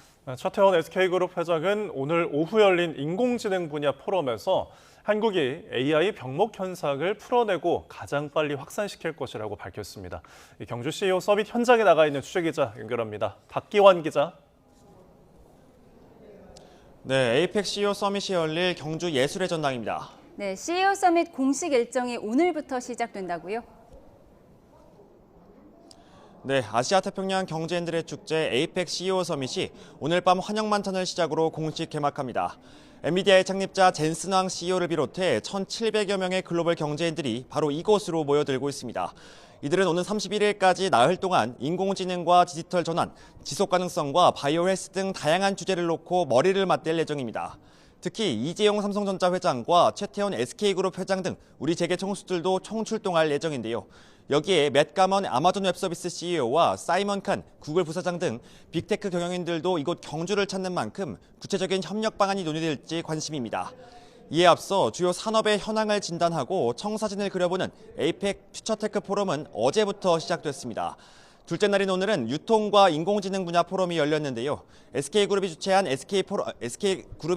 AI 포럼도 조금 전 마무리됐는데 기조 연설에 나선 최태원 회장은 AI 데이터 센터 건설과 인공지능 반도체 수급, 에너지 문제로 인공지능 확산이 더뎌지는 병목 현상을 빚고 있다고 지적했습니다. 이어 한국은 새롭고 빠르게 적응하는 스피드를 발휘해 병목을 풀어내고 AI를 가장 빠르게 확산, 진화시킬 것으로 생각한다고 말했습니다. 그러면서 한국이 많은 분야에서 테스트 베드가 되고 벤치마킹의 대상이 돼 전 세계 AI 발전에도 기여할 수 있다고 덧붙였습니다. 네, CEO 서밋 본 행사를 앞두고 다양한 전시도 진행되고 있죠. 네, 그렇습니다. 삼성과 SK, 현대차, LG까지 우리 4대 그룹의 기술력을 엿볼 수 있는 전시가 오늘부터 시작됐습니다. 경주 엑스포 대공원에 마련된 K테크 쇼케이스에서 만나볼 수 있는데요. 가장 이목을 끈 건 역시 삼성전자였습니다. 두 번 접히는 스마트폰, 트라이폴드 폰의 실물을 전 세계 최초로 공개했습니다. 중국 화웨이가 먼저 두 번 접는 스마트폰을 출시하며 기술력을 과시했는데 드디어 삼성전자가 준비를 마치고 반격을 시작했습니다. 다만 실물을 직접 만져볼 수는 없었고요. 정확한 얇기나 넓이 등도 공개되진 않았습니다. 이르면 11월 말 공식 출시 행사 때 구체적인 재원이 공개될 예정입니다. LG에서는 세계 최초 출시한 무선 투명 OLED TV 28대를 활용해서 초대형 샹들리에를 만들어 전시하고 있습니다. 360도 어디에서 봐도 영상을 시청할 수 있어서 관람객들의 이목을 끌고 있습니다. 또 SK그룹은 인공지능 데이터 센터와 반도체, 통신 인프라를 결합한 AI 생태계 기술을 선보였고요. 현대차는 자율주행과 지속가능성을 주제로 수소 모빌리티 비전을 제시했습니다. 이 밖에 중소기업들의 다양한 첨단 기술도 직접 만나볼 수 있어서 경주를 찾는 분들은 꼭 이곳을 방문해 보시길 바랍니다. 지금까지 경주 예술의 전당에서 YTN 박견입니다. 경주 에이펙 정상회의가 공식 일정에 돌입한 가운데 포항의 선상 호텔로 쓰일 대형 크루즈선이 입항했습니다. 네, 에이펙 CEO 서밋에 참여하는 세계 경제인 1000여 명이 머무를 예정입니다. 허성준 기자가 보도합니다. 포항 앞바다에 대형 크루즈선이 입항합니다. 6만 9천 톤급으로 객실 850개를 갖추고 있습니다. 250개 객실의 또 다른 배도 나란히 정박합니다. 경주 에이펙을 찾은 세계 경제인들이 머물 바다 위 호텔입니다. 두 층 모두 식당과 회의실, 수영장과 사우나 등 5성급 호텔 수준의 편의시설을 갖췄습니다. 배를 준비한 대한상공회의소는 에이펙 CEO 서밋에 참석하는 세계적 기업 최고 경영자 1000여 명이 크루즈선에 머물며 경주를 오간다고 밝혔습니다. 미국 방문단만 2천여 명에 달하는 등 21개 에이펙 회원국 방문객이 워낙 많은 탓에 선상 호텔을 따로 운영하는 겁니다. 정부와 지자체는 경제인을 대상으로 선상 투자 설명회를 마련했고 인근 죽도시장 등 관광 명소를 다닐 수 있도록 셔틀버스도 준비했습니다.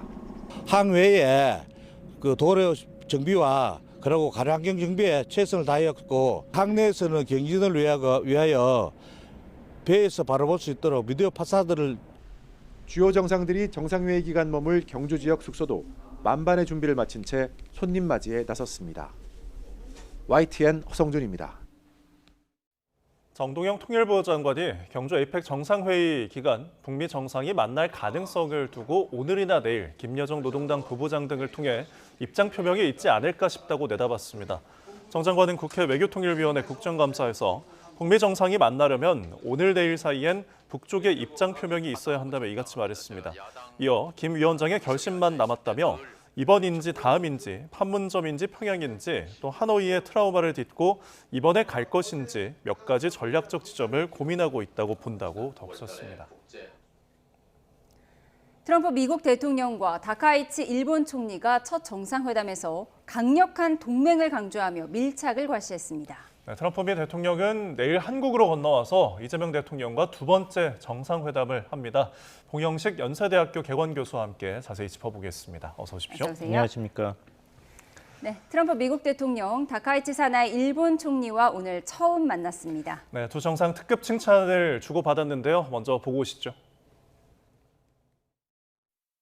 As you know, Shinzo Abe was a great friend of mine, and I was very saddened to see what happened. It was so shocking, but he spoke so well of you. 実は安倍総理からはよくトランプ大統領のダイナミックな外交について話を聞いていました。タイとカンボジアの停戦に成功し、トランプ大統領はまずアジアの平和に貢献をされました。それから先般の中東における合意の実現もですね、これはかつてない歴史的偉業です。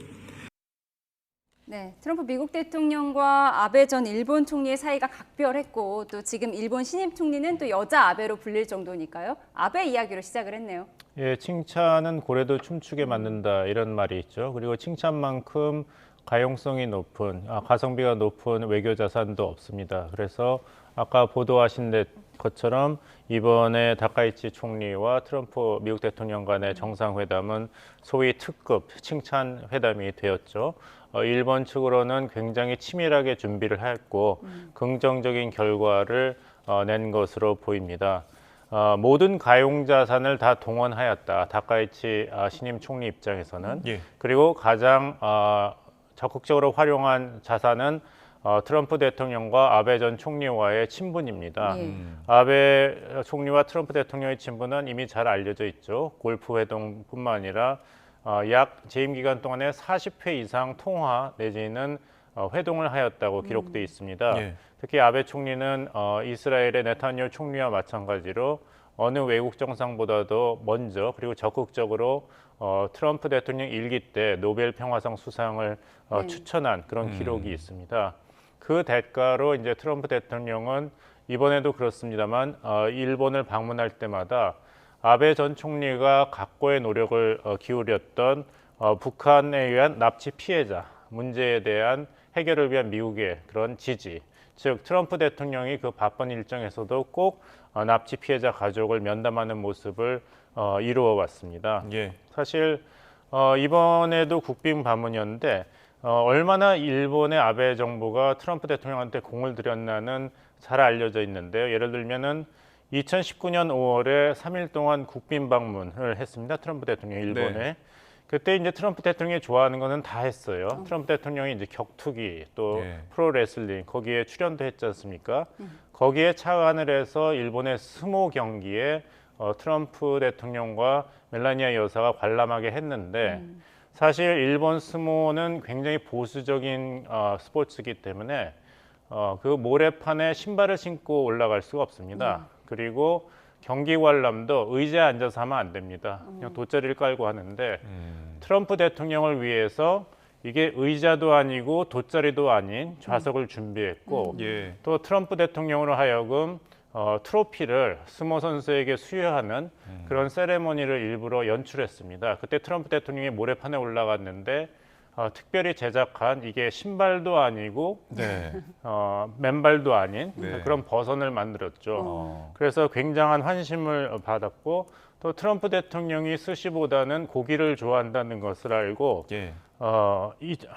제일 그 유명한 꼬치구이집에 아베 총리 부부와 트럼프 대통령 부부만이 식사를 했는데 이 아사히 신문에서 이것을 지나친 예산 낭비다고 지적을 해서 정부가 예산을 공개했는데 4인 저녁에 2천만 원 이상이 들었다고 합니다. 하지만 그만큼 아베 총리가 트럼프 대통령과 돈독한 친분을 쌓았고 그래서 이번에도 아베와 가까웠던 다카이치이기 때문에 훌륭한 총리가 될 것이다. 즉 다카이치는 아베가 확인한 정치인이기 때문에 훌륭한 총리가 될 것이라는 얘기를 트럼프 대통령이 했어요.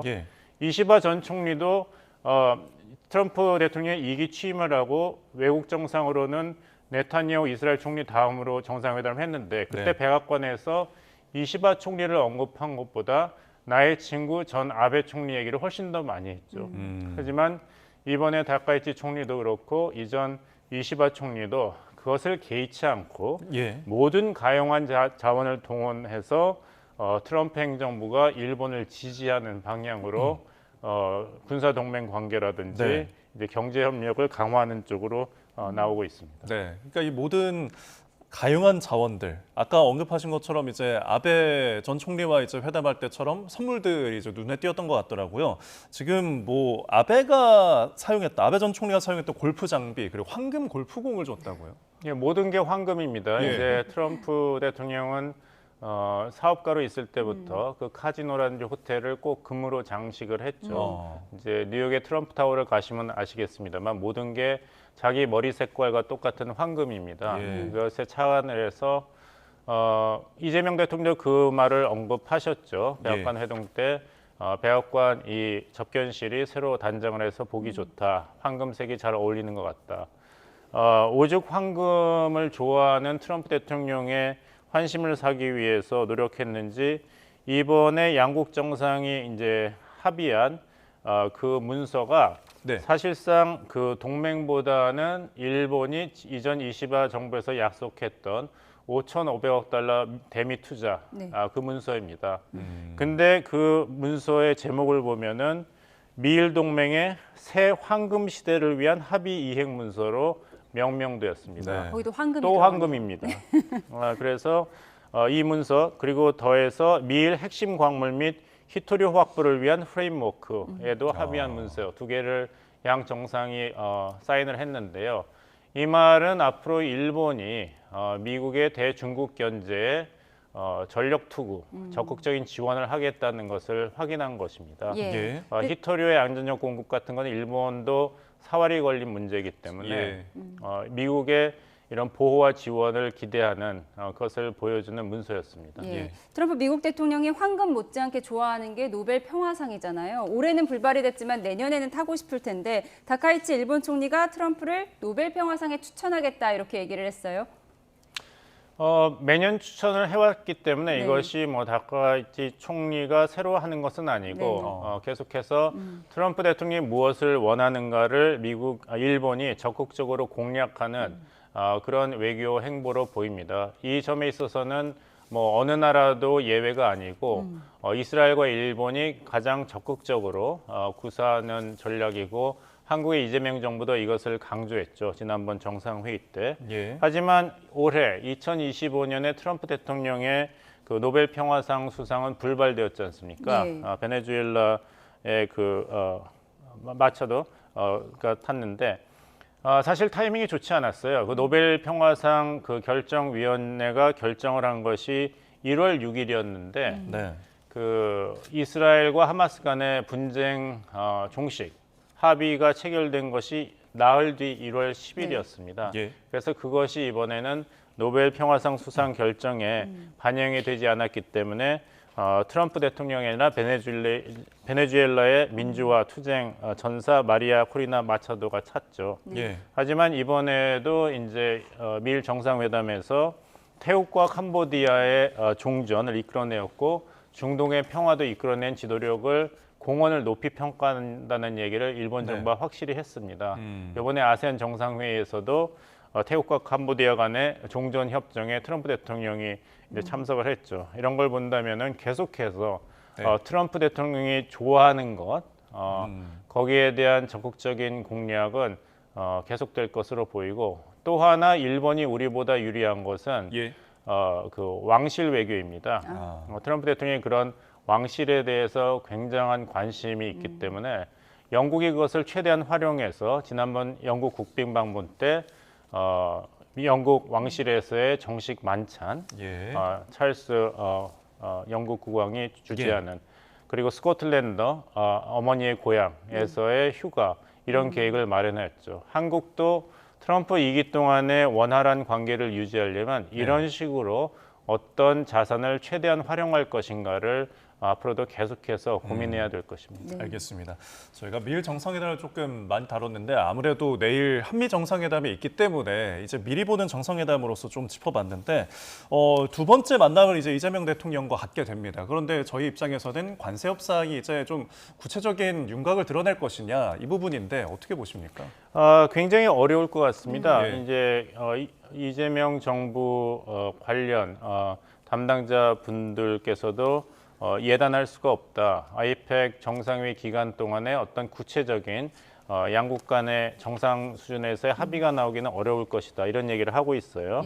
왜냐하면 이제 이재명 대통령께서 블룸버그 통신과의 인터뷰에서 일종의 확실한 선을 긋는 그런 발언을 했죠. 한국 경제에 치명적인 피해가 오는 그런 내용의 합의를 할 수는 없다. 미국의 이런 경제 보복 때문에 그것이 두려워서 한국 경제가 그런 파괴의 길로 갈 수는 없는 것이다. 그래서 여전히 교착 상태라는 발언을 한 것은 미국 행정부에 대해서 확실한 메시지를 트럼프 대통령의 입국 전에 한 것으로 보이고 타결 지연을 꼭 실패로 볼 수는 없다. 합리적인 결과를 도출하기 위해서는 너무 여러 가지로 복잡한 중요한 사안이 남아있기 때문에 당분간은 교착 상태가 계속되더라도 합리적인 타결을 지향해야 된다는 발언을 했죠. 내일 이재명 대통령과 트럼프 미국 대통령의 만남이 어떤 분위기에서 이루어질지 참 관심인데 일본은 앞서 황금 골프공을 선물했다고 하는데 우리나라에서는 특별 제작된 신라 금관을 준비한 것으로 알려지고 있어요. 또 금이죠. 네, 또 금입니다. 이런 부분들이 좀 분위기 해소에 도움이 될까요?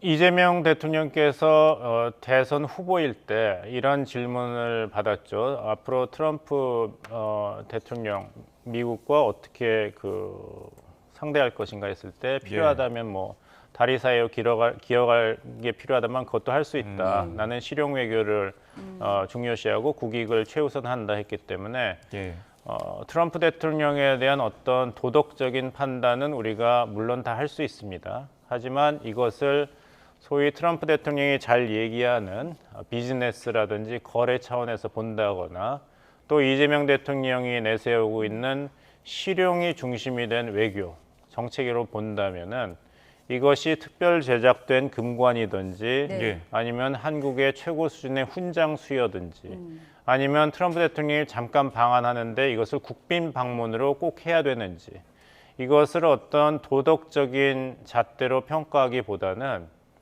투자의 개념으로 보고 어떤 결과를 그럼 우리가 확보해야 되는 것인가 그런 우리가 절실하게 원하는 성과가 있을 때 그것을 기준으로 삼았을 때 이러한 트럼프 대통령의 환심을 사기 위한 조치들이 얼마나 적절하고 효과적인가를 평가하는 것이 중요하다고 봅니다. 일본 정부가 이시바 내각부터 한 것을 본다면은 어떤 이런 개인적이라든지 도덕적인 평가보다는 결과, 국익을 어떻게 실현할 수 있는가에 초점을 맞췄거든요. 그렇게 본다면은 한국도 일본과 마찬가지로 이것이 금으로 된 선물이든 골프 회동이든 비싼 꼬치구이집이든 가용할 수 있는 자산은 모두 가용해야 되는데 네. 과연 한국이 일본과 유럽에 비교해서 얼마나 가용 자산이 있는가 여기에 한국의 고민이 있습니다. 알겠습니다. 내일 이 시간쯤이면은 구체적인 내용을 한미 정상회담의 내용을 전해드릴 수 있을 것 같은데 끝으로 하나만 물어볼게요. 저희 북미 정상회담에 대한 기대들이 굉장히 많은데 가능성이 일단 열려 있다고 보는 시각도 있습니다. 어떻게 보십니까? 적어도 트럼프 대통령 입장에서는 가능성이 열려 있죠. 네. 그리고 가능성이 더 증가했으면 증가했지 줄어들지는 않았다는 것이 트럼프 대통령의 개인적인 생각일 것입니다. 네. 왜냐하면 이제 북한이 내세운 트럼프, 김정은 한반도 회동의 조건은 미국 정부가 공식적으로 북한을 핵 보유국으로 인정하라는 것입니다. 네. 그럼 앞으로 있을 미북 간의 대화라든지 협상은 북한 비핵화가 아젠다가 아니라 예전 냉전 시대 때 소련과 미국이 했던 것 같은 두 핵 보유 국가들끼리의 군비 통제 회담이 되는 것입니다. 그리고 트럼프 대통령이 얘기하고 있는 대북 경제 제재도 그 근거가 없어지게 됩니다. 왜냐하면은 이 북한이 소유하고 있는 미사일과 핵탄두에 대해서 미국 대통령이 괜찮다고 했는데 북한을 핵 보유국으로 인정했다는 것은 북한이 가지고 있는 이 무기들이 정당하다는 것 아니겠습니까? 그렇다면은 유엔 안보리가 북한에 대해서 만든 10개의 결의안에 그 근거가 원인 무효가 되는 것입니다. 정당한 무기 소지니까요. 그렇게 된다면은 만날 수도 있다 했는데 트럼프 대통령이 에어포스 원에서 이 질문에 대해서는 좀 애매하게 답변을 했죠. 누군가가 북한이 핵 보유국이냐 묻는다면은 나는 북한의 핵무기가 많다 얘기할 것이다. 따라서 북한은 아직도 더 나은 대답을 기다리고 있는 상태다 말씀드리겠습니다. 알겠습니다. 북한의 답을 기다려보도록 하겠습니다. 지금까지 보경식 연세대학교 개건 교수와 함께했습니다. 고맙습니다. 고맙습니다.